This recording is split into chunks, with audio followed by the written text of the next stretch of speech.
Hi, welcome to Leon's Corner, and this is the podcast up to Pasty. And today we are kicking off an episode 2 of season 4 study journey, like talking about your study journey or your podcast. I know that you are also making podcasts, right? And so we also just have some questions, like short interview about your project. So could you please introduce a little bit about yourself? Sure. Hello, everyone who is listening to me. My name is Ankit Kumar. I'm currently 22 years old. I have recently graduated from college in the field of computer science. I have been working in educational sector for more than 3 years now. I have created my own non-profit community called as Opportunities platform that you must have been following on Instagram or other social media handles. My main purpose of creating this community to support the underprivileged students from different parts of the world who do not have an access to quality of education. I am also a youth advocate. I participated in different sort of fellowships, and this opportunities has even helped me to travel the world by. Part 1, warm up session, the spark of learning and creating. So am really curious. When did you first realize that learning, creating content, and sharing ideas was something you genuinely loved rather than just a school related task? So I guess I started a bit late. Generally, people in their young age started to understanding what they really wanted to do in their life. But I remember the time it clicked to my mind that this is something I really wanted to do for society and the community. During the COVID period, when I was meeting different group of people through attending the online workshops, I stumbled upon one of the situations. I even remember there was a girl from one of the African country. She told me that she needs some help. I said that what kind of help she needs. Then she said that her mother lost the job, she don't have a father, and it's very difficult for her to pay for the high school fees, and she has been rusticated from the school because her mother was not able to pay the monthly fees. Then this situation has actually triggered me, like this is not just the problem of one person. Many students in different parts of the world who are helpless, who are underprivileged, and they don't have any support from the government. And I'm very grateful to the internet. In India there was a SIM card called as Vodafone. It used to give 4 GB of internet for free during 6 p.m. to 12 a.m. morning.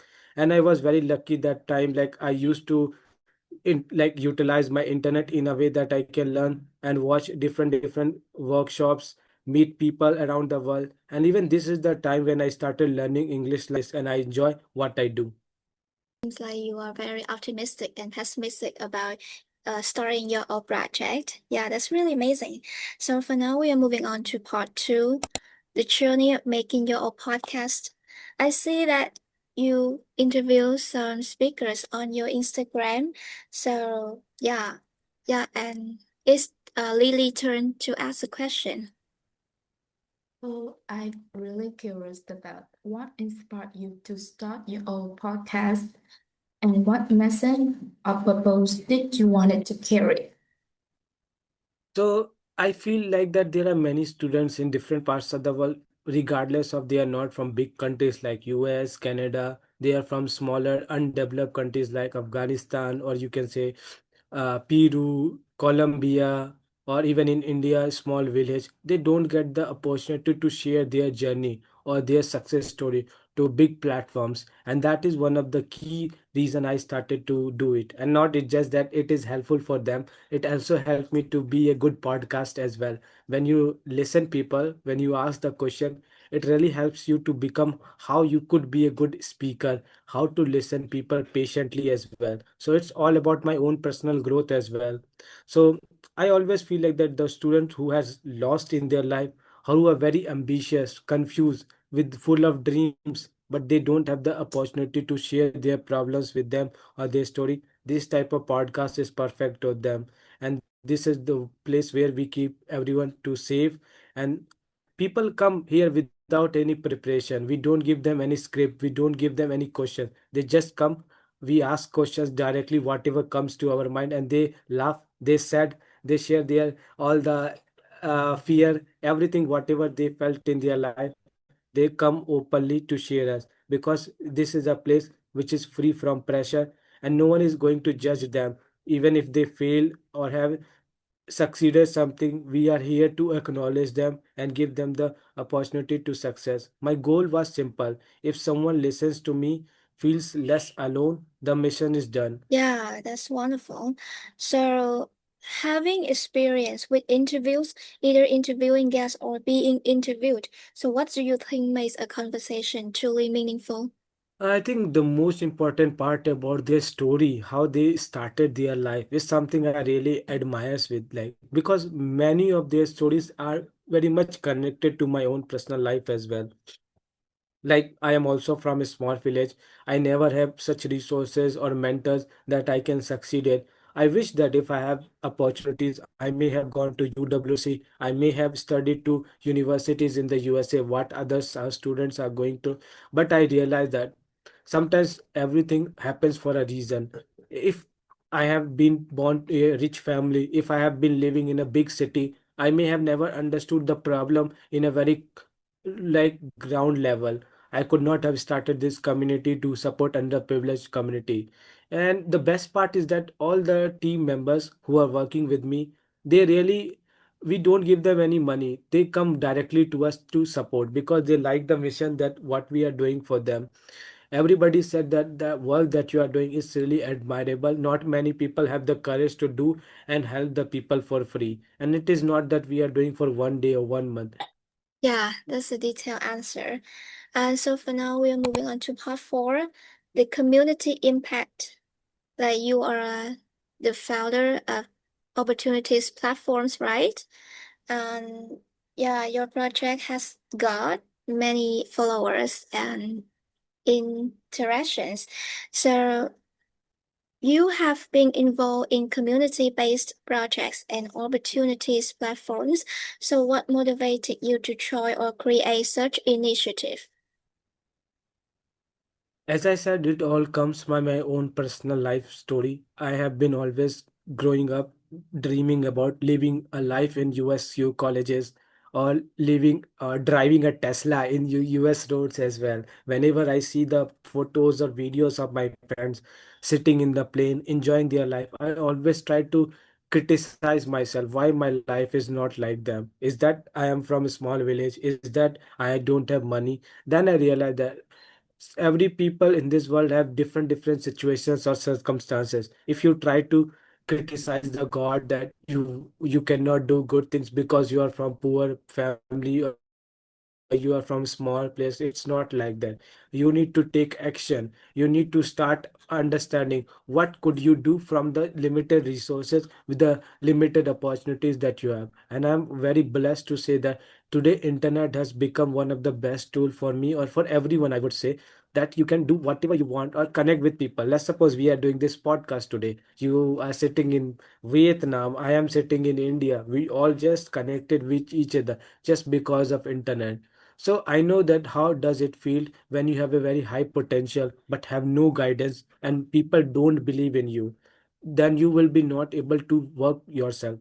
People always say that, oh, you cannot do great things. People used to say and make fun of me that, oh, look at yourself, you are from a small village, you can't do great things and all, you are not one of the famous students. But I never take that things very seriously. I knew that if I wanted to do something, I will do it. Rather it will take a year, 2 years or 3 years, I will keep working on that. And now I am one of the different person in my school or university.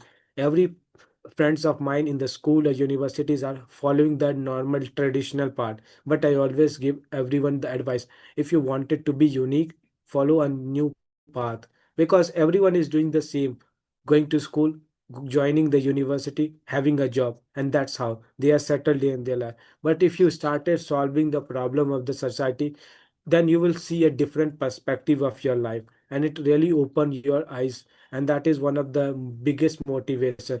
Whenever I help people, whenever they send me a thank you messages, let me tell you one of the stories that I have. last year when I was doing a survey, I got 365 thank you messages, which was very crazy to say that, but it has happened last year to me. I helped every single person. It does not be a big help.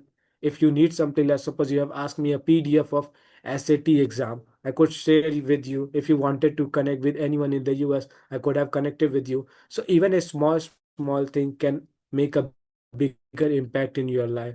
And that is what has been one of the biggest motivation, the people, the community that has been keep supporting to us, and that is the reason we have been working very hard and providing them the opportunity. Because for me it's not just about posting opportunity, it's about making sure every student somewhere does not feel lost or alone. They can dream whatever they want in their life, no matter what others think about them. That's like an inspirational story. So we are moving on to part four, giving advice for young creators and learners. So, what advice would you give to students who want to start a long-term nonprofit organization or like a podcast community initiative, but don't know where to begin at first? So, what would your advice to them?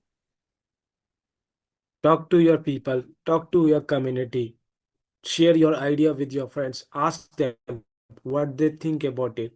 First of all, to start anything you need to feel that why this problem exists in your community and what is the idea that you think could be applicable. Again, sometimes when you start your project or a community, it may fail in a year or in a month because you did not act like implemented the correct structure of your planning, or maybe your community people does not understand your main mission or the agenda behind it. So I always suggest, do not put too much money, do not put too much effort on that. Start small but be consistent. Do not give up or lose hope if people doesn't follow us. For example, when we started opportunities platform, people doesn't follow us. They just come, they check our account, they get the benefit and they left it. In a year we have zero followers, but in a year now, 2 years, you can see we reach more than 20K followers. It's all about the step that you take. First, sometimes first step could not be perfect, but it's just the beginning. So be honest with yourself why this matters to you and keep pushing yourself. And do not wait for other people to get the confidence or support, because confidence comes from when you start yourself. And even I always say, in the beginning of your journey you will feel awkward, you will feel like you should give up, things are not working in the way what I wanted to be, but you should have to be consistent and be perseverance. No, I can do it. No matter whatever people will think about it, I should do it. And the best part is that why you are afraid of losing? You have nothing to lose here. Either you will fail or either you will become successful here. People going to remember you whatever you wanted to do.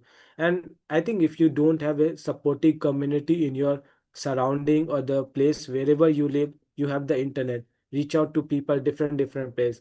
I will tell you very honest with you, most of my biggest friendship that I have made from Vietnam, China, or I would say Germany, all come from virtually. I have never met them in person to them, but I have been friends with them more than 6 years, 7 years, 3 years, 4 years. Because when you started understanding each other skills, their situations, then you become a good friend. So stay long enough and the projects start shaping over a period of time. That is the best message that I could give to people who are listening to me. That Oh was yeah, amazing. yeah, I think yeah. that's so meaningful. Yeah, for the newbie. Okay, so if you could redesign the way students learn outside the classroom through media, communities, digital platform, what would you improve first? So based on the survey, the research that we did from last year, even this year, we have done that people learn when they experience it. For example, you never have been outside of your country before. You don't know how to interact with foreigners. You don't know how to travel in a flight. You don't know how to feel yourself comfortable in a difficult situation. Let's suppose I will put you in a isolated island. How will you survive yourself? And this is the called as practical learning. When you put yourself in the shoes of someone else, when you experience a life lesson learning, you will learn much more. And that is what I always advise. And you don't have to worry that you don't have money. There's always a way in our life. If you think that everything is paid or expensive in your society, come and check out opportunities platform. We find everything for free. You know what? This is the best part about our community. Whatever we share is completely free of cost. Even if it is asking for $1 of fees, we never share it in our community because our main community is underprivileged community, and that is the reason what makes us unique and what makes us succeeded from other competitors. The second thing is about community learning. That is, I always emphasize people should learn. It's about people grow faster when they grow together, which means that when you listen, when you have a successful group of people behind you, let's suppose you wanted to excel in mathematics, you start talking to one of the toppers or one of the best students in your class who is really good at maths. Start talking to him, share your challenges, whatever challenges that you face in writing your maths exams or whatever it is. And when you surround yourself with the talented and highly motivated people, you will see the changes in yourself. And the third and most important thing, express yourself in a real world situation. Do not keep yourself in just classroom or in your home only. Try to talk to people to different parts of the world. Then you see the reality, how many good things are happening different parts of the world. Like when I talk to my friends in back in my home, people are going to surprise. They think that I use Tinder, Omegle, or other social media handles to find this furnace. But no, I never used these things before. I just talk to them through the normal process. I like about their work, I contact them, I email them, and this is the things people should have to follow. Whatever you wanted to do in your life, it could be like engineering, medicine, follow the path of the other people. Try to talk to them. Again, many people don't reply you, don't answer you. It does not mean that you should stop here. Reach out to 100 people. I'm sure 20 or 25 people will reply to you. Get some mentors. Try to work in projects that are like storytelling, or go to a different networking events that could really build your confidence. And also, students never lack potential. It is the right environment that they don't have. Yeah, that's really amazing. Like the useful advice. Yeah. So this is the end of our talk show today, and I'm so grateful for your having support and your share your ideas, your insights into some of the most typical topic that is really familiar with the young people. Yeah, that's really amazing and like an inspirational story that you share to us. Yeah. So I'm so grateful for your having time with us today. Thank you so much. And yeah.